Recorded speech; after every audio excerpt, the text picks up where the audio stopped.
Now, let us look at question number 13 under chapter 3 of Unizik Physics 101 workbook. You are welcome to GMAT 41.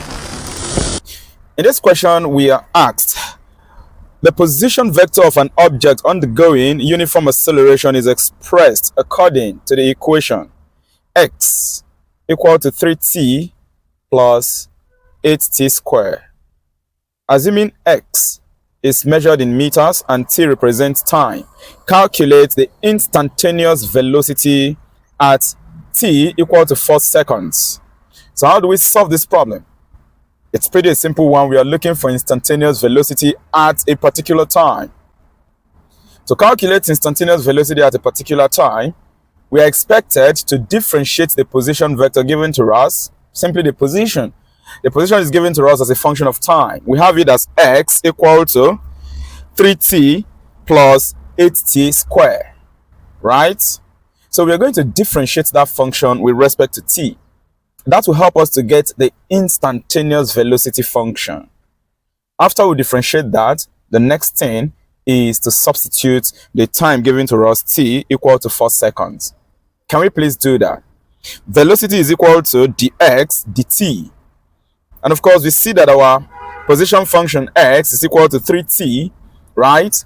3t, and then plus 8 square t. That is 8t squared. So what we have to do is simple. Just differentiate that 3t plus 8t squared with respect to time. And then v will give us, if you differentiate 3t, you're going to get 3 plus differentiate 8t squared, you get 16t. So we've gotten our velocity function. We've gotten our instantaneous velocity function. V of t, that's velocity that depends on time, is equal to 3 plus 16t. Now that we have obtained 3 plus 16t, all we have to do is to substitute the time given to us there. So v at t equal to 4 seconds will now be equal to 3 plus 16 bracket 4. 3 plus 16 bracket 4. Simplify that. 16 times 4 will give us what? 64. 16 times 4 will give us 64. Then, of course, we're going to add the 3 there. If you add 3 to 64, this will give us the instantaneous velocity at the time, 4 seconds, to be equal to 67 meters per second.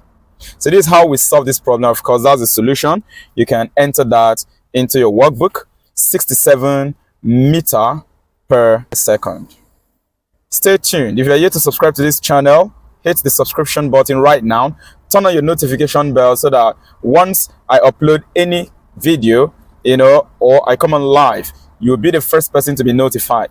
When turning on your notification bell, please select all so you don't miss out on the updates. Are you following? Today is going to be a long time for us. Remember, we have 13 chapters to deal with.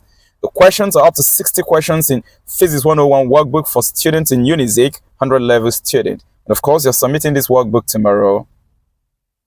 Come to GMAT 41 so that I can assist you. I got your back. Your NI, Natural Intelligence Assistant. I'll be seeing you in the next video.